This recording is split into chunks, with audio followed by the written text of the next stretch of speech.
भूख प्यास की परवाह न करते हुए सदैव तपस्या में लीन रहने वाले भगवान शिव को कुछ दिनों से इतनी भूख लग रही थी। पार्वती, भोजन बन गया क्या? बहुत जोरों की भूख लगी है। ला रही हूँ स्वामी। ये लीजिए भोजन, आराम से खा लीजिए।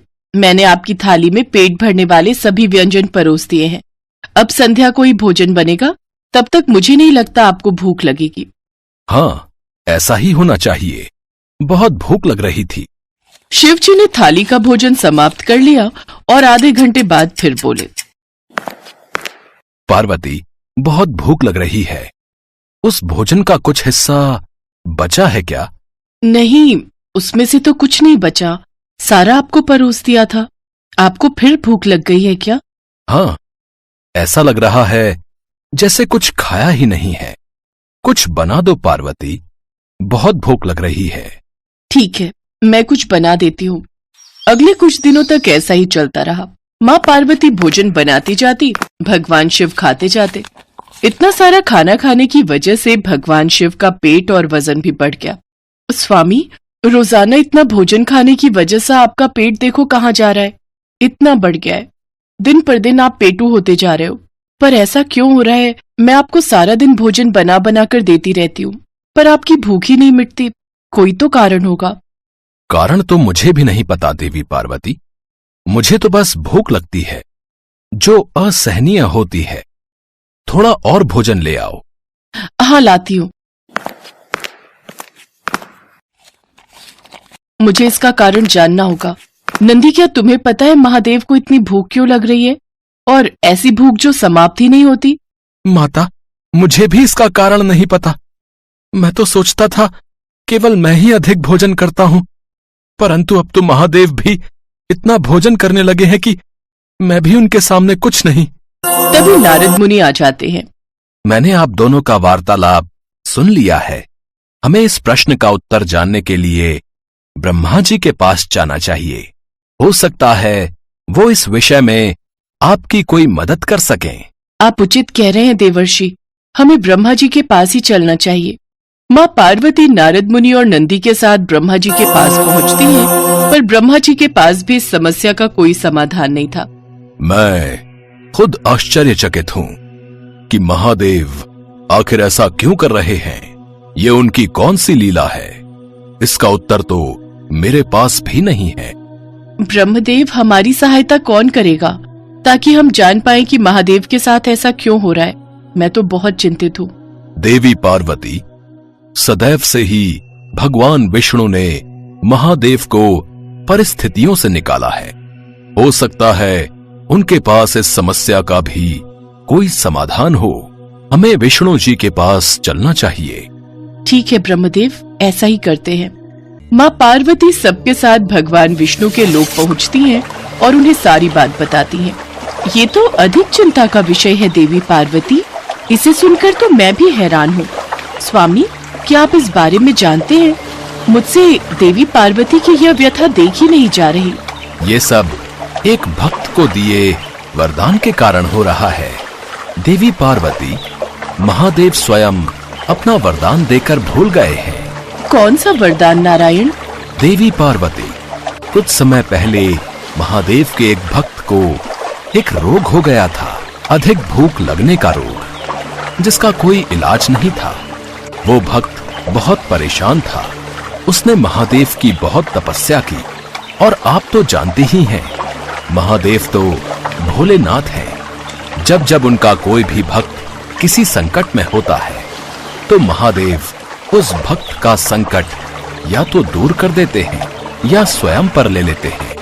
ऐसा ही उन्होंने उस भक्त के साथ किया। उस भक्त के रोग को उन्होंने स्वयं पर ले लिया और उस भक्त को रोग मुक्त कर दिया। इसी कारणवश महादेव को अधिकतम भूख लगने का रोग हो गया है। वे स्वयं भूल गए हैं कि वे इस रोग से स्वयं ही पीड़ित हुए हैं। नारायण, इस रोग का कोई निवारण तो होगा। अवश्य ब्रह्मदेव, इस रोग के निवारण के लिए उपाय है। क्या उपाय विष्णुदेव? देवराज इंद्र के उद्यान में एक चमत्कारी फल का वृक्ष है। उस फल को खाने के पश्चात महादेव का ये रोग दूर हो जाएगा और वे फिर से सामान्य स्थिति में भोजन करने लगेंगे। फिर तो हमें शीघ्र ही देवराज इंद्र के पास जाना चाहिए। मुझे पहले ही स्थिति का आभास हो गया था, इसलिए मैंने देवराज इंद्र को संदेश भेज दिया था। वे उस फल को लेकर आते ही होंगे। देवराज इंद्र फल लेकर आ जाते हैं। विष्णुदेव, ये फल जो आपने मंगवाया था, ये भूख को सामान्य करने के लिए अति उत्तम फल है। देवी पार्वती, अब आप इस फल को ले जाकर महादेव को खिला दीजिए। उनकी भूख पहले की भांति सामान्य हो जाएगी। धन्यवाद इंद्रदेव, मेरी इस कार्य में सहायता के लिए आप सभी का बहुत बहुत धन्यवाद। माँ पार्वती वह चमत्कारी फल लेकर नंदी के साथ वापस कैलाश पर्वत पर लौट आती हैं और महादेव को वह फल खिला देती हैं। अरे वाह, ये फल तो बहुत स्वादिष्ट है। ऐसा लग रहा है मैं बिल्कुल तृप्त हो गया हूँ। इस फल को खाकर तो मेरी भूख भी शांत हो गई है। माते, लगता है फल ने अपना असर कर दिया है। क्यों? क्या ये कोई चमत्कारी फल था पार्वती? हाँ स्वामी, मैं आपको सारी बात बताती हूँ। माँ पार्वती भगवान शिव को पूरी बात बताती हैं, जिसे सुनकर वे स्वयं पर बहुत हंसते हैं। उन्हें अभी तक यकीन नहीं हो रहा था कि वह सचमुच इतने पेटू बन गए थे कि लगातार खाए ही जा रहे थे। माँ पार्वती की चिंता दूर हो गई और चमत्कारी फल को खाने के पश्चात भगवान शिव की भूख पहले जैसी सामान्य हो गई।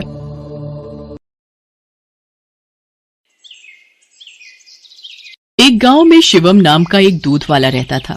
उसके पास 2 भैंसें थी। वो हर सुबह उनका दूध निकालता और पूरे गांव में घूमकर बेचा करता था। शिवम का रोजाना का एक नियम था। दूध बेचने के बाद उसके पास जो भी दूध बचता था, उसे शिवम रास्ते में शिव जी के मंदिर में शिवलिंग पर चढ़ा देता था। उसका दोस्त मंगल रोजाना उसे ऐसा करते देखता था। एक दिन, शिवम, तू इतनी मेहनत से पूरे गांव में दूध बेचता है और जो दूध बच जाता है उसे तू शिव मंदिर में चढ़ा देता है। बाकी लोग तो शिवलिंग पर थोड़े से दूध में पानी मिलाकर चढ़ाते हैं। तू भी ऐसा किया कर और बाकी बचे दूध को इकट्ठा करके उसकी दही और घी बनाकर बाजार में बेच दिया कर। इससे तेरी दुगनी कमाई होगी। मंगल, मैं भोलेनाथ को अपना पिता मानता हूँ, इसलिए उनकी भक्ति और सेवा करता हूँ। भोलेनाथ की कृपा से मेरी इतनी कमाई हो जाती है जिससे मैं खुश रहता हूँ। शिवम मंगल की बात पर ध्यान नहीं देता। वो नियम से ही रोजाना दूध चढ़ाने का कार्य करता रहता था। एक दिन मंदिर के पंडित जी ने शिवम से कहा, शिवम, तू हर दिन महादेव का दूध से अभिषेक करता है। तेरी क्या मनोकामना है जिसके लिए तू ये सब कर रहा है? पंडित जी, मुझे भोलेनाथ से कुछ नहीं चाहिए। मैंने कई बार कुछ लोगों को दूध में पानी मिलाकर चढ़ाते देखा, तो मुझे लगा भोलेनाथ पानी मिला दूध पीकर कमजोर न हो जाए, इसलिए मैं उनको दूध चढ़ा देता हूँ। अच्छा, फिर ठीक है। एक दिन गांव में तेज बारिश हो रही थी। बारिश के कारण शिवम दूध बेचने नहीं जा सका। उसका आज सारा दूध बच गया था।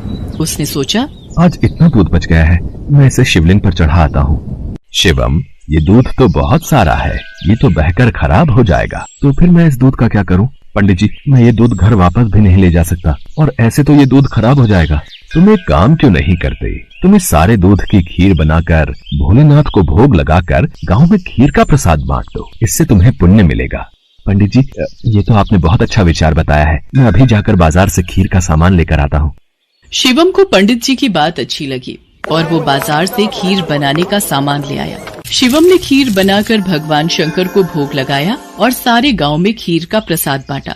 इधर कैलाश पर्वत पर भगवान भोलेनाथ के मुख पर खीर लगी देख माँ पार्वती उनसे बोली, ये तो जरूर भगवान कृष्ण की भेजी हुई कोई चमत्कारी गाय दिखाई पड़ती है, जैसे उनका कोई आशीर्वाद हो। देवी पार्वती, ये मेरा प्रिय भक्त शिवम है। इसकी निश्चल भक्ति ने मेरा मन जीत लिया है। ये मुझे अपना पिता मानकर मुझे प्रतिदिन दूध और खीर का भोग लगाता है। ये मेरी चिंता करता है और मुझे बिना पानी मिला दूध चढ़ाता है। मेरे भोले भाले भक्त की भावना देखो, ये समझता है कहीं मैं पानी मिला दूध पीने से कमजोर न हो जाऊं, इसलिए ये दूध से अभिषेक करता है। प्रभु, फिर तो अपने इस भक्त पर कृपा करने के लिए हमें इसकी परीक्षा लेनी चाहिए। तो देर किस बात की देवी पार्वती, हम अभी पृथ्वी पर चलते हैं और अपने भक्त शिवम की परीक्षा लेते हैं। भगवान शिव और देवी पार्वती ने सेठ सेठानी का भेष बना लिया और शिवम के घर पहुंच गए। नमस्ते जी, कहिए आपको मेरे से क्या काम है? हमने तुम्हारे बारे में बहुत सुना है। तुम बहुत ताजा और शुद्ध दूध बेचते हो, इसलिए हम तुमसे दूध खरीदना चाहते हैं। तुम रोजाना अपना सारा दूध हमें बेच दिया करो। हम हर दिन तुम्हारा सारा दूध खरीदेंगे और तुम्हें दूध बेचने के लिए पूरे गांव में भागना भी नहीं पड़ेगा। हमारे लोग यहीं से दूध ले जाएंगे और पैसे तुम्हें दे देंगे। मैं आपको सारा दूध नहीं दे सकता। मेरी भैंसें जितना दूध देंगी उसमें से थोड़ा दूध मैं भोलेनाथ के अभिषेक और खीर के प्रसाद के लिए रखूंगा। पर हमें तो रोजाना बहुत दूध चाहिए। तुम सारा दूध दे दो, भले ही दाम 4 गुना ले लो, तुम्हारी अच्छी कमाई हो जाएगी। नहीं सेठ जी, मैं आपको सारा दूध नहीं दे सकता। आपको दूध लेना है तो मैं शिव मंदिर के हिस्से का दूध अलग करके ही आपको दे सकता हूँ, नहीं तो कोई बात नहीं। चलो भाग्यवान, हम कहीं और से दूध पता कर लेंगे। ये तो कोई बहुत बड़ा शिव भक्त जान पड़ता है। सेठ और सेठानी वहाँ से चले गए। कुछ दूर जाकर उन्होंने एक गरीब ब्राह्मण का भेष बना लिया। देवी पार्वती, अब हमें अपने भक्त की परीक्षा किसी और तरह लेनी होगी। भगवान शंकर और माँ पार्वती मंदिर की सीढ़ियों पर बैठ गए। शिवम दूध बेचकर मंदिर जा रहा था। उसने एक गरीब ब्राह्मण ब्राह्मणी को रोते देखा। आप दोनों क्यों रो रहे हो? मुझे अपनी परेशानी बताओ, शायद मैं आप दोनों की सहायता कर सकूं। बेटा, हम दोनों कई दिनों से भूखे हैं, हमारे पास खाने को कुछ नहीं है। आप परेशान मत होइए, मेरे पास कुछ दूध बचा हुआ है और एक डिब्बे में ये खीर है। आप ये दूध पी लो और ये खीर खा लो, इससे आपका थोड़ा पेट भर जाएगा। भगवान शंकर तुम्हारा भला करें बेटा, आज तुमने हमें ये दूध और खीर खिलाकर तृप्त कर दिया। यदि मैं आपको भूखा छोड़कर भगवान भोलेनाथ को ये दूध और खीर का भोग लगाता तो वो भी इसे ग्रहण नहीं करते, क्योंकि जिस तरह से मैं उन्हें अपना पिता मानता हूँ तो वो भी तो आपके पिता हैं। तो मैं उनकी संतान को भूखा कैसे रख सकता था? इसलिए मैंने ये दूध और खीर आपको दिया। पर बेटा, ये प्रसाद और दूध तो तुम भगवान भोलेनाथ के लिए लाए थे, तुमने हमें दे दिया। तुमने हमारे लिए अपना नियम क्यों तोड़ दिया? शिवम की भोली भाली और पवित्र बातों को सुनकर भगवान शंकर और देवी पार्वती अपने असली रूप में आ जाते हैं। उन्हें देखकर शिवम उनके चरणों में गिर जाता है। शिवम, मैं तुम्हारी सच्ची भक्ति से बहुत प्रसन्न हूँ।